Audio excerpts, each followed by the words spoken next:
Hello, I'm Terry O'Hanlon, Chief Marketing Officer with Gray Orange, and I'm here today with Tony Reinhardt, one of the members of our Go5 Strategic Consulting Group.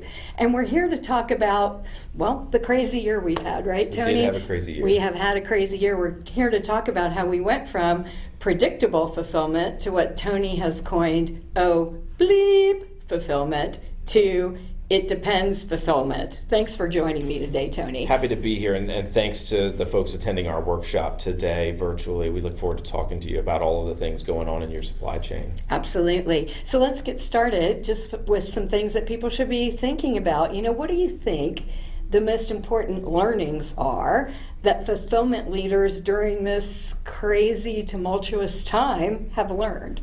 Yeah, I think when we look back at what we've gone through in the past year plus, and then we begin to think about where do we go from here, there's a couple of main points. One is that we've clearly found that supply chains have to be both resilient and flexible. And we believe in order to be that, they have to be driven by an intelligent technology that helps them get access to inventory, to customers, to the data, and make decisions in real time on how to best meet customer demand. Oh, that's a good point, because the real-time factor is what threw some people off during this pandemic, because they had what they had predicted would happen, and then COVID happened. Right, and I think that's the biggest thing, that we can no longer look at the supply chain and customer demand and fulfillment the way we did previously in a predictable manner. I mean, we will be able to forecast, right? There are really great things, right? We will be able to forecast, but we won't be able to forecast another pandemic. We won't be able to forecast to the exact extent of natural disasters that impact our supply chains, that impact our customers, our stores, our employees, etc. So we have to be able to react to those things in a flexible manner and still meet the demands of our customers. Yeah, and globally, and then in different situations globally, we learned. Terry, it's such a good point, because we have scenarios here in the United States, as our clients do across the world, where in one zip code we're open for business, and then in the next zip code we're not, and that might be across a state line, and it might be within the same state where cities are differing. So how do I access store inventory when stores are still shut down in some regard? Right. How do I fulfill out of my main distribution or fulfillment center when that one happens to be in an area where capacity limits are still in place? Yeah, it was a lot of learning very fast. Do you have any favorite unexpected success stories? Well, I hope they weren't terribly unexpected, because what we pride ourselves in is putting our clients in a position to react in this resilient and flexible manner, and we saw exactly that. We had clients that within a 12-hour period went from fulfilling roughly 70+% of orders as store replenishment in a warehouse to fulfilling over 70% of capacity as direct-to-consumer orders. And then as stores began to open back up, we added in the complexity of click and collect fulfillment, where we were sending to stores for consumers who wanted to pick up at the store. So we've seen our clients utilizing our platform be able to make that switch rapidly, and using the same labor without having to retrain folks, go from store fulfillment to e-com. That's a very good point as well, because now you've got the ability to be fungible among all of that inventory. Right. I mean, we can look at our water bottles on our table and based on our order styles, right, that we're seeing from our consumers, say, Terry's larger water bottle, or the case of the water bottles, you know what? That stuff's got to go store replenishment right now, but the smaller water bottles, those can go direct to consumer, because we're making decisions in real time on the platform based on the order demand that we have coming in. So that's a really good point, and it sort of leads to my next question. What are the key characteristics or must-haves in this new it depends fulfillment world? Yeah, that ability that we've talked about of to shift our labor and to shift our fulfillment mechanism or capability at any given time and across regions, right? just because we're doing that in warehouse A in location A does not mean we're doing the same thing in warehouse B in location B. I may need the inventory in warehouse B for an entirely different order profile Right. than I do in warehouse A. But because the platform is flexible, as we talked about, because the technology is intelligent, oh, and by the way, we happen to have these robots that move the things around the warehouse in a pretty efficient manner as well, that increase throughput, we're able to meet demand as it ebbs and flows. Right. Now that, and you bring up another good point, and the next question I was going to ask is, how has the role of technology changed during all of this? Right, and I think it goes to the technology driving what's happening in the warehouse, and it's making decisions, and it's informing decisions. And oh, by the way, again, when it's powered by robots, we have the ability to work in a constrained environment if we can't have a certain amount of people in a warehouse, right? True. If we can't have a full, because of social distancing, because of whatever rules, regulations might be there, because of labor tightness and labor shortages. Yep. What we found with our clients who are powering their warehouses with the gray orange robotics, with our Ranger robots and the Ranger network, and sitting on our fulfillment operating system, they have the ability to maneuver as they see fit and as their demand requires. So sounds like you think there's been a pretty strong leap forward in the role of technology or in the learnings. Well, Terry, we're surely not going backward. That's for certain. And I think that's the biggest thing for our workshop attendees that I'm sure they've realized as well is, reality will never be the same as it was again. And thinking that we can, when I just get everybody back in my warehouse, we'll be back to normal. That's not going to be the case.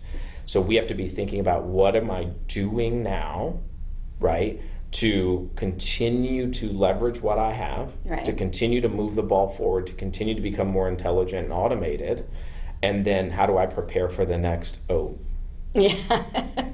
the next bleep moment, right, as exactly. you so colorfully put it. Okay, well, good. I think that's a very good discussion. And just maybe to summarize it, what are a couple of things our workshop attendees should consider doing as soon as they can in order to be prepared for this It Depends future? Right. And so, Terry, what we've found to be most productive with our clients is, you do have to take a bit of a self-assessment, right? You do have to look at, and I'm sure everyone is going through their after-action reviews, if you will, of what happened over the past year and how they overcame the challenges. But in doing that, it has to be from the lens of, how am I prepared for next? Right. How am I prepared for real time and now? And we've found a lot of value, our clients have found a lot of value in, depending upon how large the organization is, a 2 to 4 to 6 week assessment of, these are the things you should do right now when you think about intelligent automation, right? You think about introducing robotics fulfillment and automated fulfillment like that into your warehouse. When you think about moving to a real-time decision-making platform, here are the next steps you should do. And that is incredibly helpful. Yeah, and it sounds like that would be a way to maybe understand the landscape without getting overwhelmed by everything that needs to be done. Right. You can't boil the ocean. Right. You can. It's just going to take a lot of heat and a lot of time. So where do you start to be strategic that in the supply chain strategy over the next 12 to 24 to 36 months, where do you begin to introduce these things to define and to achieve the greatest value? Okay, great. And it sounds like part of what Go5 Consulting does is lay out that landscape and some possible directions for people to take that they can feel comfortable taking. Yeah, that's really the role of our organization in the greater Gray Orange family. I mean, we are a consultative advisor that looks to partner with our clients on achieving their long-term strategies and help sort of coach, teach, and mentor how intelligent automation and robotics and platforms such as Gray Matter really fit within the broader landscape of not just the supply chain, but the whole organization. No, that's perfect. That's great. And if any of our workshop attendees would like to know more, please do visit us at www.greyorange.com, GREYORANG.com. Thanks so much, Tony. It's Happy been to be fun. here. Yeah. Thanks, everyone. Yeah, thank you. Hi, I'm Terry O'Hanlon, Chief Marketing Officer with Gray Orange. We just finished speaking with Tony Reinhard, one of the members of our Go5 consulting group, about the massive changes that have happened in fulfillment over this past year, dealing with a pandemic globally. Now we're going to switch gears and talk with Apurva Videra, who is one of the partners in our Go5 consulting group, who spends a great deal of time consulting with and advising fast fashion retailers. And we're here today to talk about the key challenges in implementing advanced automation in fashion. Thanks for joining us. Thank you, Terry, for having me here. And as you just said, I've spent a lot of time globally, and last year, in the last 3-4 years, primarily in the North American market, working with fashion customers and trying to understand what problem sets are they facing in the fulfillment, from a fulfillment perspective, and how can we help. And out of this experience, I would like to just share that over a period of time, I think fashion as an industry has kind of been facing a few of the biggest challenges in fulfillment. And if I have to categorize them, I think there are 5 of these. 5, okay. Yeah, exactly. 5 sounds hard. So. Yeah, exactly. And as I speak about it, you guys will understand how crazy and complex it starts to happen, right? So the first one, I think, is while we hear about omni-channel across all the retailers, right. Fashion groups and the fashion companies have one more layer of that problem, where they actually operate multi-brands, right? So most of the customers operate either a discount brand or a premium brand, and then some specific target segment, only for women, only for men. Right. So most of the fashion group operates multi-brand, and I think over a period of time they've realized that they need a fulfillment engine which is multi-brand and omni-channel. That right? is complex. That just makes life really difficult, because if you go one more level into detail of it, what traditionally these brands have done is, these fashion groups have done is, they have expanded these brands, but the fulfillment strategy, the merchandising strategy has been completely different. That's true. And now they are realizing that with fluctuations in demand, with different variants in channels across these channels, how can they have one fulfillment platform across their brands? So that's the first problem statement, and I've seen this across almost all the customers whom I have met in the last 3-4 years. So that's the first problem statement. Moving on from that, I think this is something which is very well known by other groups or by other retailers, right? Which is they actually have the highest variance and variety in SKUs. Yeah. Right? So, all kinds of colors, sizes, exactly, textures. colors, sizes, and the seasonalities, right?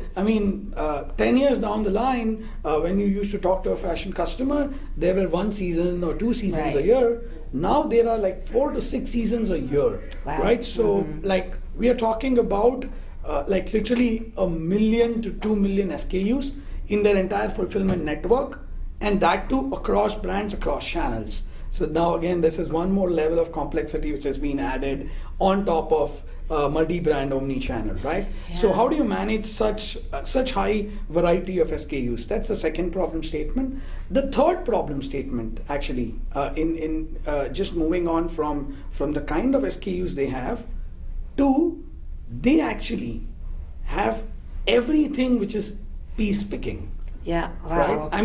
Whether it's when you think about it, that's exactly. true, right? Yeah, whether you are basically fulfilling a store, or whether you are basically doing a click and collect, or you're doing a BOPIS, or you're doing online fulfillment direct to customer, all of them, almost 100% of their fulfillment is actually piece picking. Which takes the right? most time and Yeah, costs which- the most yeah, money it's and exactly. takes the most space. Yeah, it takes a lot of space. It takes lots of time and money. Right. So And people. and people. Right. Exactly. So basically, even if a store wants a particular shirt or a T-shirt or a jeans of a particular size and a color, they're not going to ask for a case, right? Right. And they'll ask a couple of them. Whatever their demand is, it will keep on being replenished on a daily basis, right? Right. So they are actually having all of their operations very similar to an e-commerce operation. That's so now true. you can imagine Right. how big the scale becomes suddenly, Right. as compared to other retail, right? So that's the third problem statement. The fourth one is, I think, returns. I mean- Right. I know I order more than I'm going to keep. Yeah, exactly. And you know now with companies like Amazon, Wardrobe, they actually are promoting that behavior, right? That, okay, you order 5 sizes, whatever works for you, keep it and the rest goes back. Right. Right. I mean, we are talking of 50% returns. Guilty. Right? Yeah, exactly. Exactly. I think I have seen it on my place as well. My wife does that all the time, right? So we are talking about close to 50% returns.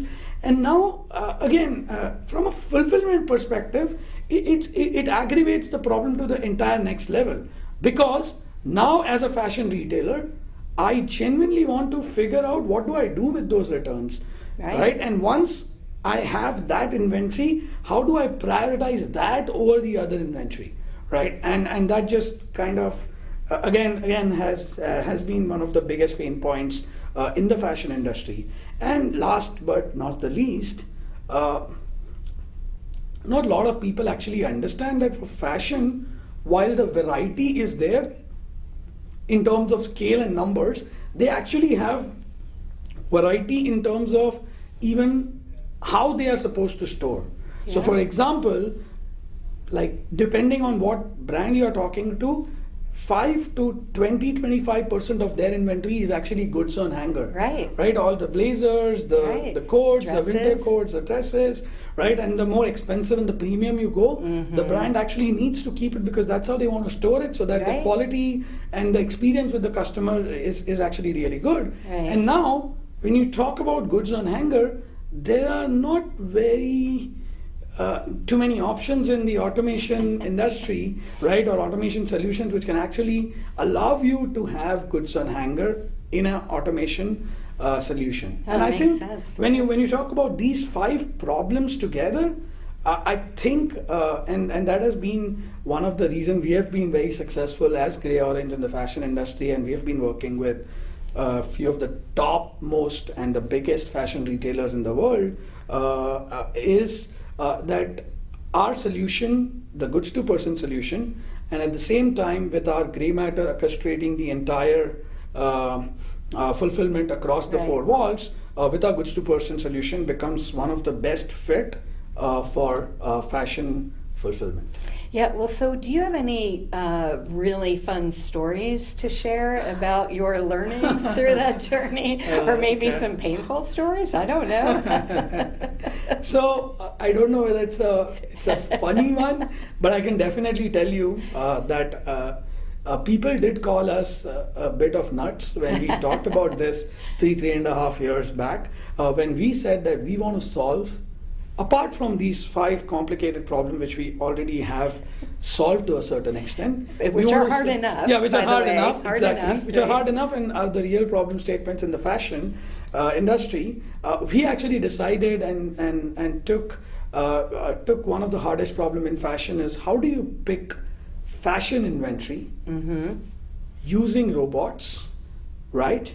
And from a vertical plane. So if you guys are aware, what we do is with our goods to person system, we have what we call it as mobile storage units, which basically brings goods on the vertical frame, and you essentially have to pick it like a human Right. hand. And 3 years back, we kickstarted this project. We invested into R&D, have our R&D labs in Boston, hire a few of the geekiest mind in the space, right, to figure out how Best can we minds solve in this. the space. Yeah, the best minds Best in minds. the space. Best Yeah, I minds. think- That are yeah. still geeky, but Yeah, best. yeah, the best minds in the space, right? And I'm really proud to kind of give you guys an update on that project, that we are actually going live in the next three months with the fashion retailer here in the United States, actually doing robotic picking of fashion apparels and goods from the vertical plane, and we believe that's going to be one of the biggest game changer in the fashion industry fulfillment. That's really cool. So you're not picking downward into a tote. From a tote, yes. You're It actually senses the orientation, it senses the depth, it senses what kind of material it is. It can pick jeans, it can pick t-shirt, That's and cool. it can pick cosmetics, it can pick shoes. Right, I because mean, there's accessories yeah, a lot exactly. of times. I in mean, the all fashion Right. folks have, I mean, they sell apparels, but then they sell shoes, they sell accessories, they sell cosmetics in a lot of cases, That's right? right. And with all this variety, we are very proud to announce that we're basically going live with one of our first site in the next 3 months. That's really exciting. And what impact does that have? I imagine it helps with labor constraints. Yes. So that is given. I mean, I keep on Right. telling this to folks that the business case is very simple because we are trying to enhance the productivity, right? But besides that, the biggest advantage such a technology brings on table is now you are going from a 2-shift, 1.5 shift operation to a 24/7 fulfillment operation. Yeah, Right? I that's think that nice. just changes the game. Makes So- fashion faster. Exactly. It just makes it so fast that you place the order, Right. excuse me, at 1 a.m. You pick it by 1:15 and the UPS truck is waiting outside at 3 a.m. and it's basically on the ship. Exactly. Right? So that's one piece of the puzzle. And second, I think it's one step forward to our vision of building and going closer to building a dark warehouse for fashion industry. And just to get it right, we don't think dark is a man and a dog warehouse. Right. We really want to reduce 90% of the touches in the four walls, and this is one of the biggest step towards it. Right. Seems So- like that would be important for two reasons, sort of damage or pilferage and those kinds of things, but also in a COVID world, minimizing touches. Absolutely, it just reduces. Like we are removing 90% touches in the fulfillment process. Right. Seems like that So, would make people feel safer too, Yeah, so- besides getting that overnight shift advantage. Exactly. Right. And if things shut down again, but you're equipped with this, it's okay. So 4 years back, people thought we are crazy enough, but I think The timing Yeah. is pretty good. The Yeah, environmentally, so it's we're the proud right to time. announce that we are actually going live with that. Yeah, that's really exciting. Thanks, Apurva, for sharing these great ideas with you. And I imagine any fashion retailers or anyone else who would like to